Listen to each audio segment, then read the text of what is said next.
जिस तरह से आप जान रहे हैं कि आदिवासियों का अस्तित्व मिटाने के लिए जैकपॉट के माध्यम से हमारा जो एक धर्म कॉलम हुआ करता था उस कॉलम को हटा दिया गया है। आप बताइए आदिवासी कहाँ लिखेगा? हिंदू में लिखेगा, मुसलमान में लिखेगा, सिख में लिखेगा, ईसाई में लिखेगा, जैन में लिखेगा कि बौद्ध में लिखेगा?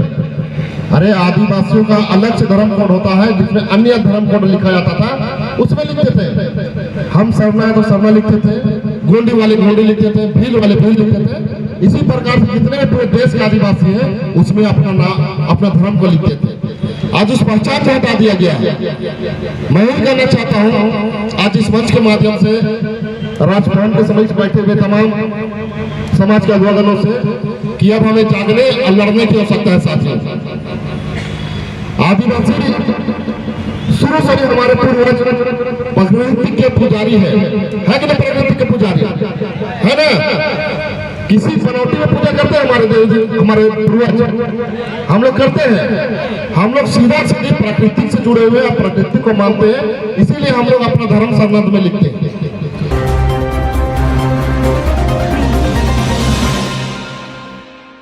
और भी अन्य जगह के लिखते हैं अन्य तरह से। सभी जगह के आदिवासी लोग अपने अपने तरीका से अपने अपने धर्म को लिखते हैं। चूंकि इस देश में जो बैठा हुआ जो प्रधानमंत्री है और पूरी तरीके से आदिवासियों का खिलाफ है, आदिवासियों के अस्तित्व को मिटाने के षड्यंत्र रचा जा रहा है।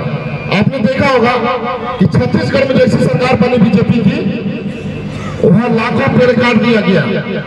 आदिवासियों का जो वहां पर घर बरसों बरस से था, उस आदिवासियों को मार पीट करके वहां से जंगल से भगाया जा रहा है।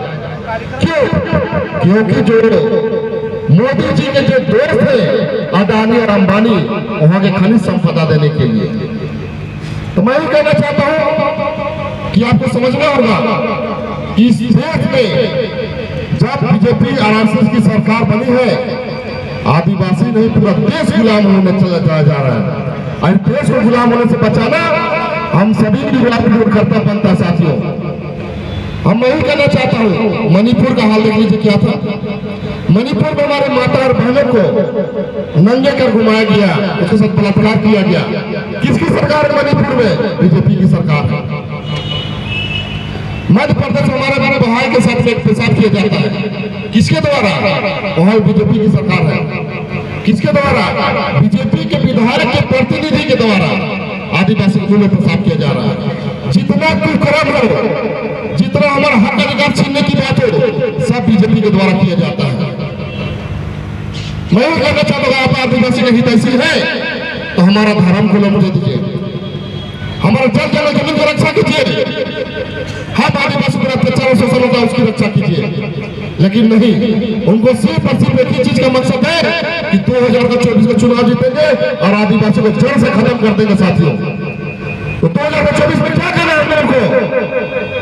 2024 में हम लोगों को तमाम आदिवासी संगठन और युवा का कर्तव्य बनता है कि अब अपने घर में, अपने गांव में, अपने शहर में लोगों को समझाना होगा कि आदिवासी रहेगी तो हम लोग समझे कि फिर गुलाम हो जाएंगे। जिस तरह से आर्यन आया, मुगल आया, अंग्रेज आया, उसी प्रकार से बीजेपी आया है देश को लूटने के लिए। देश को लूटेगा और आपके हाथों में कटोरा थमा देगा। और कटोरा थमाने में राजभवन भी कमी नहीं है। ये राजभवन में हमारे माननीय मुख्यमंत्री को हेमंत सोरेन के हाथ गिरफ्तार करने का काम किया है। ये राजभवन में हमारे इस षड्यंत्र में साजिश है, हिस्सा है। और राजभवन में इसका हिस्सा मैं बताना चाहता हूँ इस मंच के माध्यम से। इस दुनिया का पहली बार ऐसा हुआ है, एक मुख्यमंत्री को राजभवन के अंदर से गिरफ्तार किया जाता है। साथियों, पूरे देश के षड्यंत्र में राजभवन में राज्यपाल भी हमारे इस षड्यंत्र में शामिल है। इस मंच के माध्यम से बताना चाहता हूँ, आप जागिए और अपने पूरे लोगों को जगाइए। आदिवासी हो चाहे मूलवासी हो, हिंदू के नाम से, धर्म के नाम से राजनीति करने वाले बीजेपी पार्टी हिंदू को भी धोखा दे रही। साथियों, मैं कहना चाहता हूँ, मैं कहना चाहता हूँ, आप कहते हैं राम को लाए, राम को आपने पैदा किया है क्या? राम ने पूरे दुनिया को लाया है, आप राम को नहीं ला सकते हैं। अगर आप राम को ला सकते हैं तो देश से जो भागा हुआ जो व्यापारी अडानी और अंबानी, विजय माल्या, जो विजय माल्या भागा है, नीरव मोदी भागा है, उसे लेकर आइए देश के अंदर, जो हमारा देश का पैसा लेकर भागा है तो मैं अपने जो नीरव मोदी और विजय माल्या से लोग देश छोड़ के भागे हैं उसे लेकर आइए, तो देश का कुछ भला भी हो जाएगा। लेकिन ये ऐसा काम नहीं कर सकते, इसलिए नहीं कर सकते हैं कि मोदी जी ही खुद उनको भगाए। जितना पैसा आप लूटना था लूट लिए, कुछ परसेंटेज इधर दे दीजिए, 20-25%, और आप चाहिए देश से बाहर। इस तरह का षड्यंत्र रख के देश को लूट कर ऐसे लोगों को देश भेजने का काम किया साथियों। अब जब रन को ला सकते हैं तो नीरव मोदी और विजय माल्या क्या चीज है, उसको भी लेकर आइए, लेकिन नहीं ला सकते। आज हमारा देश गुलाम की ओर बढ़ रहा है। नहीं कहना चाहता हूं आज इस मंच के माध्यम से कि आदिवासी खतरे में है। जब हमारा मुख्यमंत्री खतरे में है, उनको फंसा दिया जा रहा है झूठा आरोप लगाकर, तो हम आदिवासियों के ऊपर में क्या होगा इसको आप समझ सकते हैं। इसीलिए मैं कहना चाहता हूं कि अब जागना होगा, तीर धनुष उठाना होगा, और तीर को ऐसा नहीं जहरीला तीर बजाना होगा।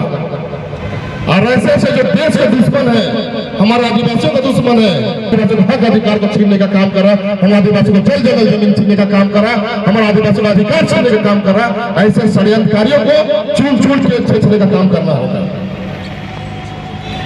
आज मैं ही कहना चाहता हूं ताकि आप जागे अपने हक अधिकार के लिए। इन्हीं चंद शब्द के साथ अपनी वाणी को विराम करते, धन्यवाद करते, जोहार करते, जय झारखंड।